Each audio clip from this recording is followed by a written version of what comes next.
Hey guys, and welcome to the Innovate Places walkthrough on Google Analytics account setup. So for this one, in order for us to get started, you are going to need a Gmail account. That can either be your personal one, and if you are a business owner, you may have an actual business account set up with Gmail where you've already plugged in your domain and whatnot. If you are going to be using that, that is an option. But just know that Gmail is the easiest way to do this. So if you don't have that account, set it up before we get started. Once you have that in place, you can Google search. It's actually really simple. If you just Google search Google Analytics, it is the first option that comes up, and it takes you to this page where if you don't already have an account, which this one's hopping me over, but if you don't already have an account, it will show you how to go ahead and set this up. If you got that screen before that I just saw, it means that you already have set up Google Analytics, and it's just a matter of searching out the code, which if you check the timestamps, you can hop to that section where I will show you how to find the Google Analytics code that you would be adding into your website. But first, let's go ahead and set up an account. So we will start measurements. So in this case, I'm just going to call it video capture since we are working on video capturing here. All of these things that are giving you all the recommended bits are for the products and services that they offer. And if you ever go into doing any sort of like technical support or anything of that, they can see all of your data from that point out. So it's good to keep these things on here. So then we're going to decide what we're working on. For your website, you may have an application that is also tied to it. You are more than welcome to set this up however you see fit. In our case, we're only doing a website and we're only doing a walkthrough on website, so we're going to stick to that. And then the property setup would be what you're actually calling the website and what the project is. So this is really good if you're ever going to work with a marketing firm, or if you're ever going to give access to somebody who's going to be working on helping you build your audience or reading your analytics with you. It's great to name these things what they actually are. So in this case, I'm going to call this the Innovate Practice. And we will use, actually we're going to use this website here that I have made on the side. So you do want to plug in your domain, but you want to remove the HTTP or HTTPS that's at the beginning. So when you remove that, make sure you replace it with what was originally there. In this case, we are an HTTPS, so and then you're going to select what you fall into. So in our case, we are more or less IT, but let's just read everything because you'll see that there's kind of like a mixture of things. We don't necessarily sell computer electronics. Our company is something that's on the internet. But you may find that you don't have anything that qualifies on here. And so in that case, you'll just select other. Selecting a time zone, we are the central time zone, so that's Chicago. You could kind of do a quick Google search if you're not sure what time zone you're in or what city to refer to here, or your GMT time. But yeah, so it is good to find out your time marker. You don't really want to run off of a time that's too far off from yours, because it's really going to fluctuate your audience reading. Because one of the things that Google Analytics will tell you is what time people are coming to your website, which helps you measure when you should be posting things on social media or when you should be running ads or turning them off, based on when your audience is actually active. So make sure you do pick the correct time zone. This is going to be just a quick run through on what you're agreeing to and data processing terms. So the GDPR put these out in 2017 with an update in 2018 to ensure that you're protecting data and that you're using cookies and all that good stuff. So you can read through this if you want to. I don't. So we're going to accept and move on. And then from there, your account should be set up. So there are some additional communications that you can work through where you could do testing and you could do performance updates and all that good stuff. It's up to you if you would like all of these. I'm going to say no to them because I get them across many, many accounts out there, and it's a lot. So the first thing it does is it takes you automatically to the code that you're going to need. So right here, you're going to see something that starts with Google tag, Google site tag, and then you'll see the end script here. So what this is telling you to do is to copy this and to go put this onto your website.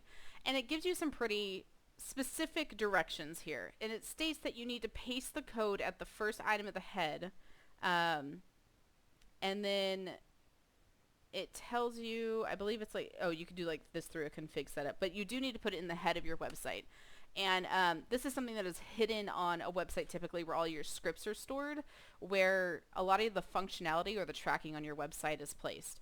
Now, for WordPress users, I'm actually going to give you guys a walkthrough and an option on how to put this onto your website, but just know that this is the tag that you're looking for inside of any given website. So if we go to like my company's website, and you can do an inspect that will show you, this is like a tool thing. You could skip to whatever time stamp that is necessary for you, but just in case you're wondering, this is like where the head, all of this is things that you can't see on the website, but that they add functionality to whatever's happening on your website. And this is where you can see the HTML code head. And then if you come down to the bottom of that, you'll see where all the scripts end, and then you have an end head here. And so it needs to be somewhere between head and /head in order for you to have it read correctly. So for the case of WordPress users, please make a backup before you do any changes to your website. You are installing an actual script onto your website. And having that load in and not having it placed correctly can cause your website to white screen where nothing loads. So just make sure you make a backup just in case you plug this in the wrong place or you mess up the code somehow. You could go load in a backup and undo whatever was done. In the case of WordPress, I do not recommend going through your theme, and I do not recommend changing anything that is inside of your theme in order to make this work. A lot of walkthroughs will tell you to do that. Please don't. Again, you can white page your website, you can ruin your theme, you could do terrible things. So please make a backup, and please don't touch your theme unless you know what you're doing. For the safety of the website, what we're going to do is use a plugin. Google Analytics does offer a plugin. I personally don't always put that on a website. I'm going to give you the most like direct route in order to make sure that you are just getting this to work. So one of the things that we use on websites is custom CSS and CSS. And it's by Silky Press. Always, again, make sure that you're seeing that there's a lot of installations, that it has a great review, and that it's compatible before you install. I already made a backup today, so we're good. So once this installs and you activate it, it's going to, again, it's going to take you back and show you that this has been here, but it's going to show up on your left-hand side right under like posts and pages. So if we go here, you'll see the 3 buttons at the top that allow you to add. We are using JavaScript in this case, so JS is going to be what we're using here. And so we're going to paste that code.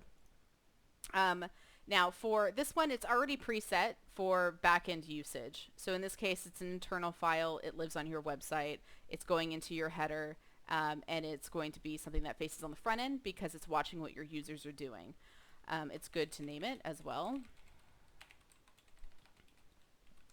if I could spell. And then we're going to publish it. So now what we're going to do is try and test it. So if you go back to your Google Analytics, it should, oops, keep in mind, I make this mistake all the time. You need to actually be viewing the front page of the website or any page really at this point, because what we've done is created a script that's going to watch the entire website. So you do need to be viewing the page. And then what you can do is, oops, I am trying to test the tag here. It says 0 connected, so maybe we need to wait a few more seconds.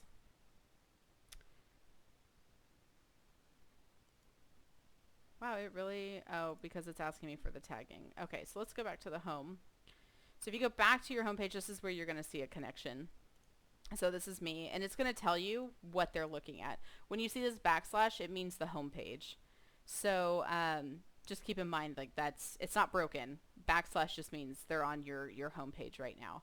And then yeah, you can now see what's happening. Keep in mind, you're not going to get demographics or anything right away. You have to wait for a full day to end, which in your case, it would end on the at midnight of the time zone that you're in.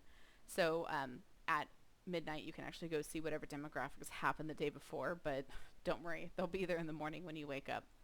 So yeah, that is how you get the Google Analytics reads to actually work on your website.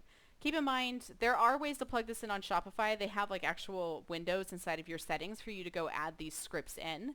You just need to look on Shopify where it actually states there's a script section. This is where you put that. Same with Squarespace and with Wix. They actually have a section that is titled script, and then you would drop it in there. I'm not going to go logging into each one in order to show those, but they do have walkthroughs of their own and videos of their own that you can watch in order to get those figured out. So yeah, that's how you do Google Analytics. If you have any questions or comments, leave them down below. Feel free to subscribe. And if you are currently dealing with the corona situation that's going on and the COVID-19 quarantine and trying to help your business get online, let us know, because we can also help you out with that with some of the packages that we have going on right now. So feel free to reach out, and we hope to see you next time.